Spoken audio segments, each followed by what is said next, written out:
భూములకు సంబంధించి రైతాంగం ఎదుర్కొంటున్న సమస్యలు, చిక్కులను దూరం చేసి ఆ సమస్యలకు సరైన పరిష్కార మార్గాలను అందించేందుకు ప్రయత్నిస్తోంది మీ నేలతల్లి కార్యక్రమం. ఇందులో భాగంగా ఈ రోజు అసైన్మెంట్ భూములకు సంబంధించి పలు ఆసక్తికర విషయాలను చర్చిద్దాం. పదండి.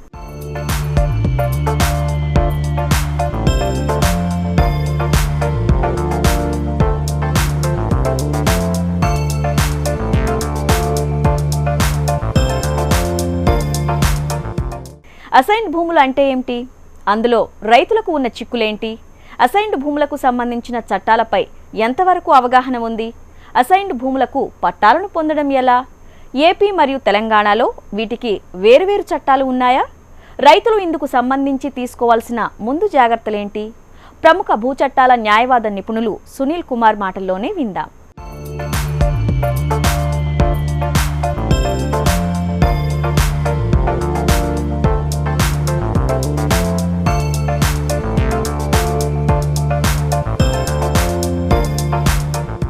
నేలతల్లి వీక్షకులందరికీ నమస్కారం. రైతాంగం భూములకు సంబంధించి ఎదుర్కొన్న సమస్యలకి పరిష్కార మార్గాలు చూపాలని, భూమి చట్టాలు, రికార్డులకు సంబంధించిన సమాచారం మీకు అందరికీ అందించాలనే ఉద్దేశంతో హెచ్ఎంటీవీ నేలతల్లి కార్యక్రమంలో గత వారం మనం మాట్లాడుకున్నప్పుడు భూమి ఉంటే ఎలాంటి రికార్డులు ఉండాలి, ఏ రికార్డులు చూసుకోవాలి అనే అంశాన్ని భూమి హక్కుల పరీక్షలో చర్చించుకున్నాం. ఈ రోజున ప్రధానంగా అసైన్మెంట్ భూములకు సంబంధించిన సమస్యలను చర్చించుకుందాం. ఆంధ్రప్రదేశ్, తెలంగాణ రెండు రాష్ట్రాలలో కలిపి దాదాపుగా 60 లక్షల ఎకరాల భూమిని గత 60-70 ఏళ్ళుగా పేద ప్రజలకు పంచి ఇవ్వటం జరిగింది. వ్యవసాయం కోసం కావచ్చు, ఇంటి స్థలాల కోసం కావచ్చు. ఈ భూములకు సంబంధించి ఎన్నో చిక్కులు ఉన్నాయి. ఈ భూములు కొనుగోలు చేసిన వాళ్ళు, భూములు సాగు చేసుకుంటున్న వాళ్ళు, ఈ భూములకు సంబంధించిన ఎన్నో రకాల సమస్యలు, వీటి గురించి చట్టం ఏం చెప్తుంది, ఈ సమస్యల్ని ఎలా పరిష్కరించుకోవాలనే అంశం గురించి ఇప్పుడు మీ ముందు మాట్లాడదలుచుకున్నాం. అసైన్మెంట్ భూములను వేటినంటారంటే, ప్రభుత్వము భూమి లేని పేదలకి పంచి ఇచ్చిన భూములు. అవి సీలింగ్ మిగిలి భూములు కావచ్చు, భూధాన్ భూములు కావచ్చు, ప్రభుత్వ భూములు కావచ్చు. భూమి లేని పేదలకి ఆ భూమిని సాగు చేసుకోవడానికో లేదా ఇంటిని నిర్మించుకోవడానికో అసైన్ చేసిన భూములని అసైన్మెంట్ భూములు అంటారు. భూమి లేని పేదలను ఎవరిని అంటారంటే, అసలు భూమి లేకుండా ఉన్నాని, లేదా భూమి ఉన్న 5 ఎకరాల డ్రై ల్యాండ్ కంటే తక్కువ ఉన్న వాళ్ళు, లేదా 2.5 ఎకరాల వెట్ ల్యాండ్ కంటే తక్కువ భూమి కలిగి ఉన్న వాళ్ళని భూమి లేని వాళ్ళు అంటారు. ఈ భూమి లేని వాళ్ళు పేదవాళ్ళు అయి ఉంటే భూమి లేని పేదలు అంటారు. వీళ్ళే ఈ అసైన్మెంట్ భూములు పొందడానికి అర్హత ఉంటుంది. తెలంగాణలో అయితే తెలంగాణ ల్యాండ్ రెవెన్యూ యాక్టు, అదేవిధంగా లాని రూల్సు, ఒక 2 ప్రభుత్వ ఉత్తర్వుల మేరకు భూమి లేని పేదలకి భూములని పంచి ఇవ్వటం జరుగుతుంది. ఆంధ్రప్రదేశ్లో అయినట్లయితే బోర్డ్ స్టాండింగ్ ఆర్డర్ 15 కింద ప్రభుత్వం జారీ చేసిన ఒక 2 జీవోల మేరకు భూమి లేని పేదలకు అసైన్మెంట్ చేయడం జరుగుతుంది. ఈ నియమాలను అనుసరించి స్వాతంత్రం వచ్చిన నాటి నుంచి ఇప్పటి వరకు కూడా దాదాపుగా 60 లక్షల ఎకరాల భూమిని పేదలకు పంచి ఇవ్వటం జరిగింది. ఇది దేశంలోనే రికార్డు. దేశం మొత్తంలో పంచిన ప్రభుత్వ భూములలో 28% భూమి ఒక్క తెలంగాణ, ఆంధ్రప్రదేశ్ రాష్ట్రంలోనే పంచి ఇవ్వటం జరిగింది. ఇది దేశంలో రికార్డు. కానీ సమస్య ఏంటి? ఈ భూములు ఎవరైతే పేదలకు ఇవ్వటం జరుగుతుందో వాళ్ళు ఆ భూమి సాగు చేసుకొని పేదరికం నుంచి బయటికి రావాలి అనేది ప్రభుత్వ లక్ష్యం. కానీ పేదలకు ఇచ్చిన భూములన్నీ వెనువెంటనే చేతులు మారుతున్నాయి. వాళ్ళు అమ్ముకోవటమో, ఇతరులు ఎవరైనా వాటిని లాక్కోవటమో, రకరకాలుగా భూమి బదలాయింపు జరిగిపోతుంది. పేదలకు ఇచ్చిన భూములను రక్షించడం కోసం కేంద్ర ప్రభుత్వం జారీ చేసిన గైడ్లైన్స్ ప్రకారం 1977లో మనం ఒక చట్టాన్ని రూపొందించుకున్నాం. దాన్నే అసైన్మెంట్ భూముల బదలాయింపు నిషేధ చట్టం 1977, assign lands prohibition of transfer act 1977 అంటాం. పాపులర్గా దీన్ని యాక్ట్ 9 of 77 అని, పిఓటి చట్టం అని అంటాం. ఈ చట్టం 77లో వచ్చింది. ఈ చట్టం ఏమంటుంది అంటే, ఒకసారి పేదలకి భూమిని పంచి ఇచ్చినట్లయితే వారు తరతరాలుగా ఆ భూమిని వారసత్వంగా అనుభవించాల్సిందే, కానీ ఎట్టి పరిస్థితిలో అన్యాక్రాంతం చేయకూడదు. అంటే అమ్మకూడదు, దానం ఇవ్వకూడదు, లీజుకి ఇవ్వకూడదు, మరే విధంగా కూడా ఇతరులకి బదలాయింపు చేయడానికి అవకాశమే లేదు. ఒకవేళ ఆ విధంగా బదలాయింపు జరిగితే తహసీల్దారు చర్యలు తీసుకొని ఆ భూమిని ప్రభుత్వం స్వాధీనంలోకి తీసుకొని మొదటి అసైన్కి తిరిగి అప్పగించాలి. రెండోసారి కూడా ఆ అసైన్ని కనుక అన్యాక్రాంతం చేస్తే ఆ భూమిని కొనుగోలు చేసిన వ్యక్తిని తీసుకొని మొదటి అసైన్కి ఇవ్వకుండా ఇంకొక భూమి లేని పేదవాళ్ళకు ఆ భూమిని ఇవ్వాలి. అసైన్మెంట్ భూములని కొనుగోలు చేస్తే చెల్లకపోవటం మాత్రమే కాదు, అసైన్మెంట్ భూములను కొనుగోలు చేయటం నేరం అని కూడా ఈ చట్టం చెప్తుంది. ఈ చట్టం పరిధిలో కొన్ని మినహాయింపులు ఇవ్వటం జరిగింది. ఎవరైనా సరే భూమి లేని పేదవారు అయి ఉండి 1977 కంటే ముందు బోనఫైడ్ ఇంటెన్షన్ తోటి డబ్బులు చెల్లించి అసైన్మెంట్ భూముల్ని కొనుగోలు చేసినట్లయితే ఈ పిఓటి చట్టం ఆ కొనుగోలుకి వర్తించదు. అంటే ఏమవుతుంది, ఒక భూమి అసైన్ చేసి ఉండి 1977 అంటే ఈ చట్టం రావడానికంటే ముందే ఎవరైనా భూమి లేని పేదవాళ్ళు కనుక ఆ భూమిని కొనుగోలు చేసినట్లయితే అట్లాంటి కొనుగోలుకి పిఓటి చట్టం వర్తించదు. అంటే ఆ భూములు పట్టా భూములు అయిపోతాయి, కొనుగోలు చేసిన వ్యక్తికి హక్కులు వస్తాయి. ఇక రెండో వెసులుబాటు ఈ పిఓటి చట్టానికి ఉన్నది, అసైన్మెంట్ భూమిని కోఆపరేటివ్ సొసైటీస్కి కానీ షెడ్యూల్డ్ బ్యాంక్స్కి కానీ తనఖా పెట్టడానికి అవకాశం ఉంది. అలా తనఖా పెట్టి అప్పు చెల్లించలేని పక్షంలో కనుక బ్యాంకులో ఆ భూముల్ని కోర్టు ద్వారా వేలం వేసినట్లయితే అలాంటి కొనుగోలు చేసిన వ్యక్తులకి మళ్ళీ పట్టా భూములు వస్తాయి. దానికి ఈ చట్టం వర్తించదు. ఇవి రెండే ఒకప్పుడు చట్టంలో ఉన్న వెసులుబాట్లు. 77 కంటే ముందు పేదవాడు కొనుగోలు చేసి ఉంటేనో లేదా బ్యాంకులకు కుదవపెడితేనో ఈ పిఓటి చట్టం వర్తించదు. కానీ మిగతా ఏ విధంగా కూడా అసైన్మెంట్ భూములని అన్యాక్రాంతం చేయకూడదు. కానీ కొన్ని లక్షల ఎకరాల భూములు అన్యాక్రాంతం అయిపోయినాయి. దాని మీద కొన్ని కేసులు ఉన్నాయి, కొన్ని వేల కేసులు హైకోర్టు వరకు కూడా వచ్చినాయి. ఈ నేపథ్యంలో అసైన్మెంట్ భూములకు సంబంధించి ఎదుర్కొంటున్న కొన్ని కీలక సమస్యలను చర్చించుకుందాం. చట్టం ఏం పరిష్కార మార్గాలు చూపుతుందో తెలుసుకుందాం. ఈ పిఓటి చట్టానికి ఒక 3 కీలక సవరణలు వచ్చినాయి. 2007, 2008 సంవత్సరంలో ఉమ్మడి రాష్ట్రంలో కొన్ని సవరణలు, 2 రాష్ట్రాలుగా ఏర్పడిన తర్వాత తెలంగాణలో ఒక సవరణ, ఇటీవలనే ఆంధ్రప్రదేశ్ రాష్ట్రం కూడా పిఓటి చట్టానికి ఒక సవరణ చేసుకుంది. ఏమిటి ఈ సవరణలు, దీనివల్ల మేలు జరిగేది ఏంటి, ప్రజలు ఏ విధంగా ఈ చట్ట సవరణ ద్వారా మేలు పొందొచ్చు?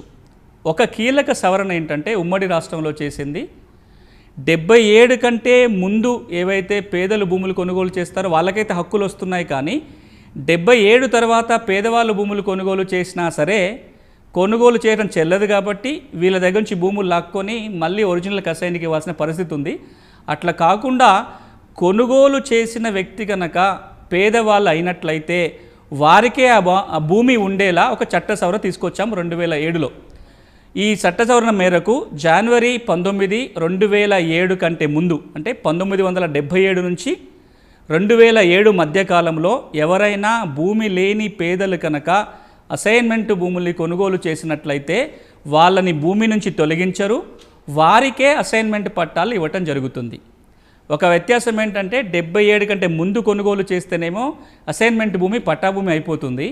77 తర్వాత కొనుగోలు చేస్తే అది అసైన్మెంట్ భూమిగానే ఉంటుంది, కానీ కొనుగోలు చేసిన వ్యక్తికే అసైన్మెంట్ పట్టా వస్తుంది. ఇది ఆంధ్రప్రదేశ్లో ఇప్పటికీ ఇదే చట్టం వర్తిస్తుంది. ఎవరైనా భూమి లేని పేదలు కొనుగోలు చేసినట్లయితే 2007 కంటే ముందు కొనుగోలు చేస్తేనే అసైన్మెంట్ పట్టా పొందగలుగుతారు. దానికి తెలంగాణ రాష్ట్రం మరొక సవరణ చేసి రాష్ట్రం ఏర్పడిన తర్వాత ఈ డేట్ని పొడిగించి 31 డిసెంబర్ 2017 వరకు కూడా ఎవరైనా భూమి లేని పేద అసైన్మెంట్ భూములు కొనుగోలు చేస్తే వారికే అసైన్మెంట్ పట్టా ఇవ్వచ్చు. అలా అసైన్మెంట్ పట్టా ఇచ్చే అధికారాన్ని జిల్లా కలెక్టర్లకి కట్టబెట్టడం జరిగింది.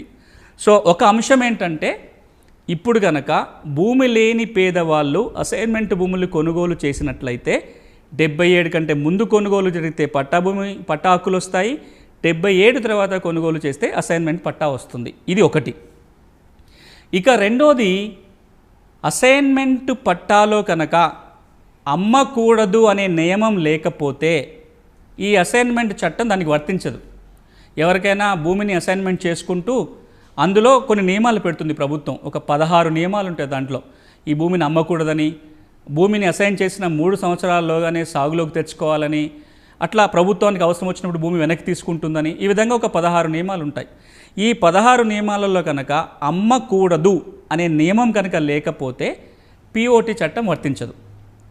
తెలంగాణలో 1958 వరకు కూడా అమ్మకూడదు అనే నియమం పట్టా కండిషన్స్లో లేదు. ఆంధ్రప్రదేశ్ రాష్ట్రంలోనైతే 1954 వరకు కూడా అసైన్మెంట్ భూములని అమ్మకూడదు అనే నియమం ఆ పట్టా కండిషన్స్లో లేదు. కాబట్టి గౌరవ హైకోర్టు ఏమని తీర్పిచ్చిందంటే ఆంధ్రప్రదేశ్లో 1954 వరకు అసైన్ చేసిన భూములు ఏవైతే ఉన్నాయో అవి, తెలంగాణలో 1958 వరకు అసైన్ చేసిన భూములు ఏవైతే ఉన్నాయో ఇవన్నీ కూడా పట్టా భూములు అవుతాయి. వీటిని నిషేధిత జాబితాలకు వెళ్ళి తొలగించండి, వాటి మీద అమ్మకాలు కొనుగోలని అలో చేయండి అని చెప్పి హైకోర్టు తీర్పిచ్చింది. హైకోర్టు తీర్పు మేరకు గత సంవత్సరం నవంబర్లోనే ఆంధ్రప్రదేశ్ ప్రభుత్వం ఒక జీవో జారీ చేసి 1954 కంటే ముందు అసైన్ చేసిన భూములన్నిటినీ కూడా నిషేధిత జాబితాల నుంచి తొలగించండి అని కలెక్టర్లకు ఆదేశాలు ఇవ్వడం జరిగింది.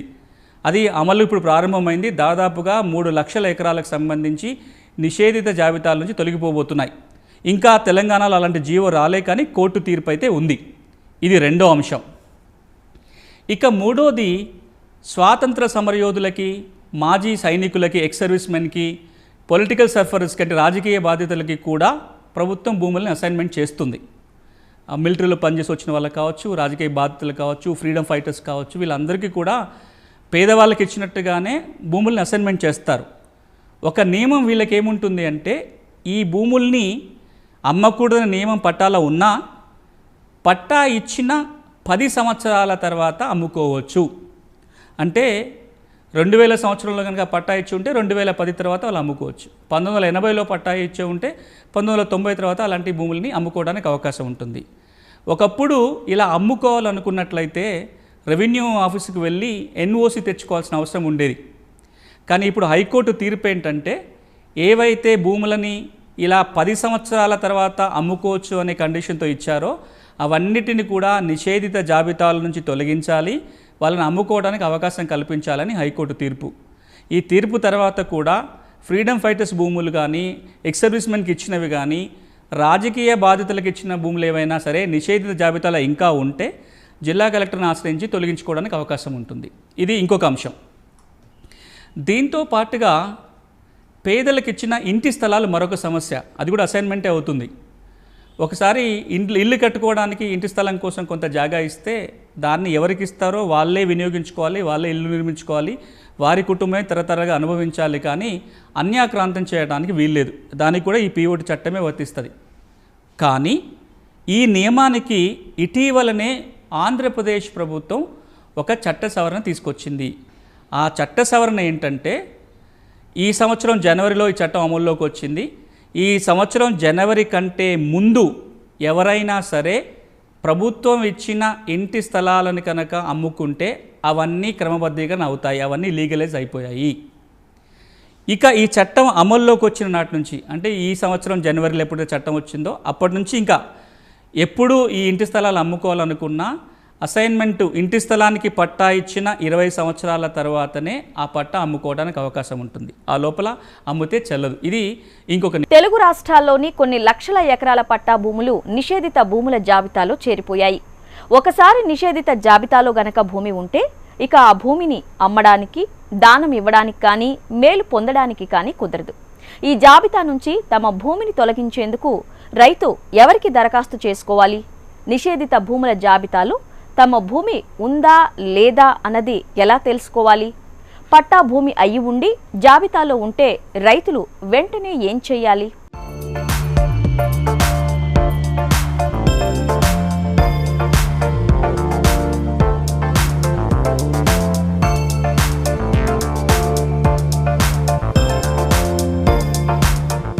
జనాలు ఎదుర్కొన్న సమస్య ఒకటి, అసైన్మెంట్ భూములు అని తెలియకుండా కొనుక్కోనో, లేదా తెలిసి కొనుగోలు చేశారో, లేదా ఇంకేదో కారణంతో కొనుగోలు చేసినా సరే అసైన్మెంట్ భూములకు సంబంధించి రిజిస్ట్రేషన్లు జరిగినా కూడా అలాంటి రిజిస్ట్రేషన్స్ చెల్లవు. ఇప్పుడు చాలామంది ఏం చెప్తున్నారు, అది అసైన్మెంట్ భూమి తెలియక కొనుక్కున్నాము, మా దగ్గర రిజిస్ట్రేషన్ కాగితాలు కూడా ఉన్నాయి, కొన్నిసార్లు పట్టాలు కూడా అయిపోయినాయి. కానీ ఎప్పుడైతే రిజిస్ట్రేషన్ చట్టంలో ఒక కొత్త నియమాన్ని చేర్చుకొని సెక్షన్ 22A అని 2007 సంవత్సరంలో, ఆ నియమం ప్రకారము జిల్లా కలెక్టర్లకి ఆదేశం ఏంటంటే, ఏ భూములనైతే రిజిస్ట్రేషన్ చెయ్యకూడదో ఆ భూముల జాబితాని సబ్ రిజిస్ట్రార్ కార్యాలయానికి పంపండి అన్నారు. అంటే అవి అసైన్మెంట్ భూములైనా, సీలింగ్ మిగులు భూములైనా, ప్రభుత్వ భూములైనా, దేవాదాయ భూములైనా వక్ఫ్ భూములైనా ఇట్లాంటి అన్ని రకాల భూములు ఏవైతే చట్ట ప్రకారం రిజిస్ట్రేషన్ జరగకూడదో ఆ భూముల జాబితాని రెవెన్యూ యంత్రాంగం రూపొందించి సబ్ రిజిస్ట్రార్ కార్యాలయానికి పంపాలి. అలా 2008 నుంచి 12 మధ్యకాలంలో ఈ జాబితాలన్నీ వెళ్ళాయి. ఈ జాబితాలో ఈ అసైన్మెంట్ భూములన్నీ కూడా చేరినాయి. వీటన్నిటిని పెట్టడం జరిగింది. అంటే కొన్ని అసైన్మెంట్ భూములు అమ్ముకోనికి వీలున్న భూములన్నీ కూడా చేరిపోయాయి. ఉదాహరణకి 58 కంటే ముందు ఇచ్చిన భూములు తెలంగాణలో, ఆంధ్రప్రదేశ్లో అయితే 54 కంటే ముందు ఇచ్చిన అసైన్మెంట్ భూములు, వీటిని అమ్ముకోవచ్చు అయినా నిషేధ జాబితాలో ఉన్నాయి. తర్వాత 77 కంటే ముందు కొనుగోలు చేసిన భూములు, కొన్న వ్యక్తి పేదవాడే, అవన్నీ కూడా నిషేధిత జాబితాలో చేరిపోయినాయి. అంతేకాకుండా ఫ్రీడమ్ ఫైటర్స్కో ఎక్స్ సర్వీస్మెన్కి ఇచ్చిన భూములు ఏవైతే ఉన్నాయో 10 ఏళ్ల తర్వాత అమ్ముకోవచ్చు, ఇవన్నీ కూడా నిషేధ జాబితాలోనే ఉన్నాయి. అసైన్మెంట్ భూమి అయి ఉండి వాటిని అమ్ముకోవడానికి అవకాశం ఉన్న భూములు ఉండి కూడా నిషేధిత జాబితాలో చేరినట్లయితే మీ ముందున్న పరిష్కార మార్గం ఏంటంటే జిల్లా కలెక్టర్కి దరఖాస్తు చేసుకోవాలి. ఈ నిషేధిత జాబితాలో నుంచి ఈ భూమి తీసేయండి అని. ఎందుకు తీసేయాలో చెప్తే ఆర్గ్యూ చేయగలిగితే, అంటే అది 58 కంటే ముందు ఇచ్చిన భూమా, ఆంధ్రాలో అయితే 54 కంటే ముందు ఇచ్చిన భూమా, ఫ్రీడమ్ ఫైటర్స్కో ఎక్స్ సర్వీస్మెన్కి ఇచ్చిన భూమా, లేకపోతే 77 కంటే ముందు కొనుగోలు చేసిన భూమా, ఇంటి స్థలం అయితే 2018 కంటే ముందు 2019 కంటే ముందు ఆంధ్రప్రదేశ్లో కొనుగోలు చేసిన భూమా, ఈ కారణాలు కనుక చూపించినట్లయితే జిల్లా కలెక్టరు ఆ నిషేధిత జాబితాల నుంచి ఆ భూమిని తొలగిస్తారు. అట్లా తొలగించిన తర్వాత ఈ భూముల మీద అమ్మకాలు కొనుగోలు చేయడానికి అవకాశం ఉంటుంది.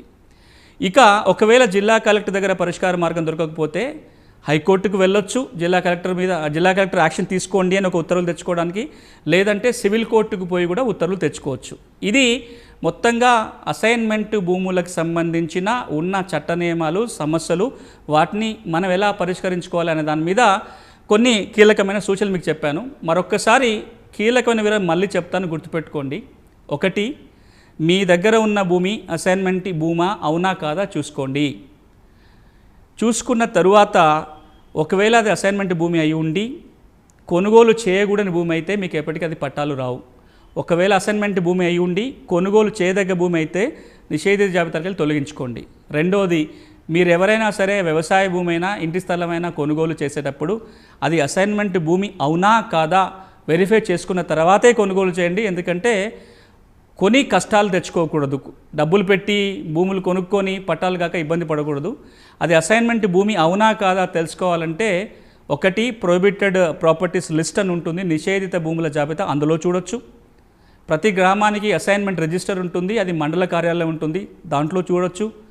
ఇవి 2 కాకుండా మీరు ఆ పహానీలో కూడా లేదా అడంగల్లో కూడా రెడ్ మార్క్తో రాసి ఉంటుంది, లావణి పట్టానో లేదా అసైన్మెంట్ పట్టానో, అలాంటి భూములు ఉన్నట్లయితే కొనుగోలు చేయకండి. ఇక దీనికి కొనసాగింపుగా ఇంకొక అంశం మీకు ప్రస్తావించదలుచుకునేది నిషేధిత జాబితాలో ఉన్న ఆస్తులు. ఇప్పుడు చాలా పెద్ద ఎత్తున వినపడుతుంది 2 రాష్ట్రాల్లో కూడా, మాకు పట్టా భూమి ఉంది కానీ 22A లిస్టులో చేరింది, నిషేధిత జాబితాలో చేరిపోయిందని మీరు చెప్తున్నారు. దాన్ని పరిష్కారం చేసుకోవటం ఎట్లా అని కొన్ని వేల మంది రైతాంగం నుంచి ఇష్యూస్ వస్తున్నాయి. దీనికి సంబంధించి ఒక 2 మాటలు చెప్పి ముగిస్తా. ఇంతకుముందు నేను చెప్పినట్టుగా ఏదైతే భూమిని రిజిస్ట్రేషన్ చేయకూడదో అయినా కానీ రిజిస్ట్రేషన్ జరిగిపోతున్నాయో అట్లాంటి వాటిని నిరోధించడం కోసం 2007లో రిజిస్ట్రేషన్ చట్టానికి ఒక సవరణ చేసి సెక్షన్ 22A, సెక్షన్ 22Aని చేర్చడం జరిగింది. ఈ సెక్షన్ ఏం చెప్తుంది అంటే ఒక 5 రకాల భూముల జాబితాని తయారు చేసి సబ్ రిజిస్ట్రార్ కార్యాలయానికి పంపాలి సంబంధిత అధికారులు. ఏంటవి? అసైన్మెంట్ భూములు, సీలింగ్ మిగులు భూములు, భూదాన్ భూములు, ప్రభుత్వ భూములు, దేవాదాయ శాఖ భూములు, వక్ఫ్ భూములు, ప్రభుత్వ ఇంట్రెస్ట్ ఉన్న భూములు, కోర్టు వివాదాల్లో ఉన్న భూములు, వీటన్నిటిని కూడా జాబితాలు తయారు చేసి ఆ లిస్టు సబ్ రిజిస్టర్ కార్యాలయానికి వెళ్తుంది. ఒకసారి మీ నెంబర్ కనుక అందులో చేరిపోతే ఆ నెంబర్లో ఎలాంటి లావాదేవీలు చేయడానికి వీల్లేదు. ఇది చాలా బాగుంది.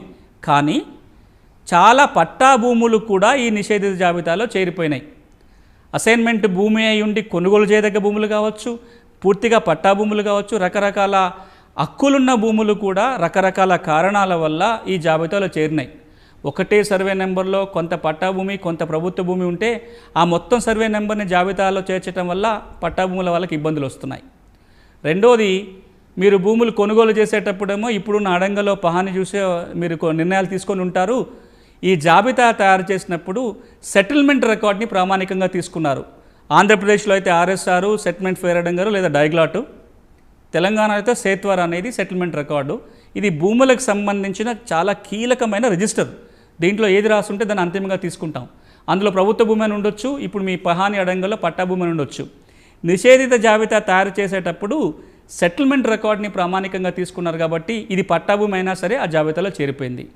ఇక ఇతర కారణాలు కొన్ని క్లరికల్ ఎర్రర్స్ కావచ్చు, లేదా కొన్ని కావాల్సిన మిస్టేక్స్ కావచ్చు. వీటన్నిటి వల్ల కొన్ని లక్షల ఎకరాల పట్టా భూమి ఈ రోజున నిషేధిత జాబితాలో చేరిపోయింది.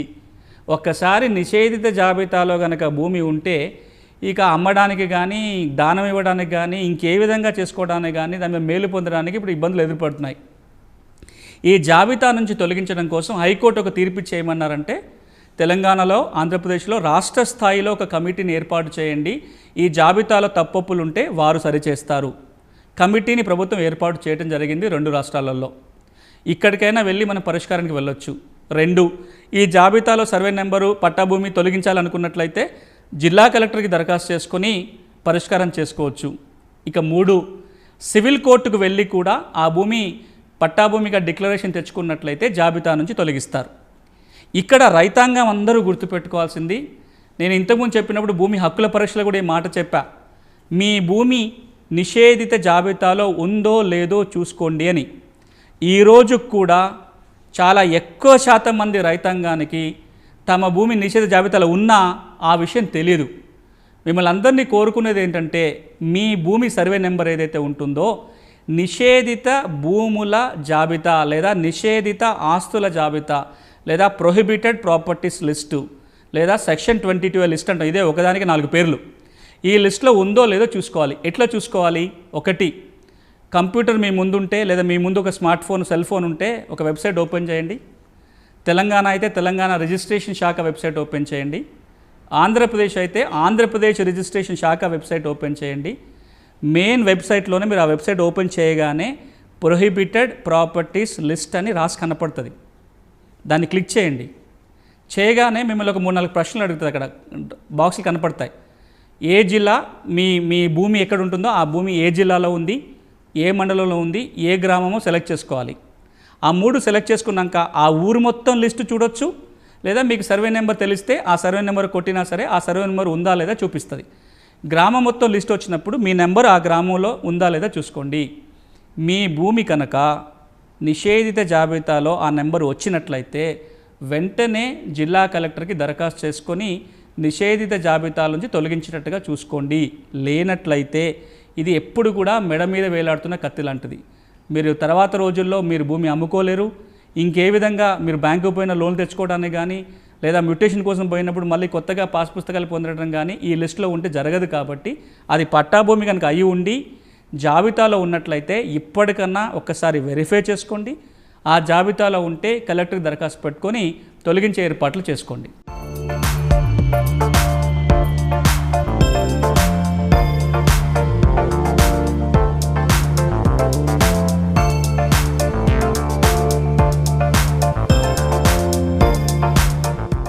ఇది వాల్టి మన నేల తల్లి కార్యక్రమం. నమస్తే.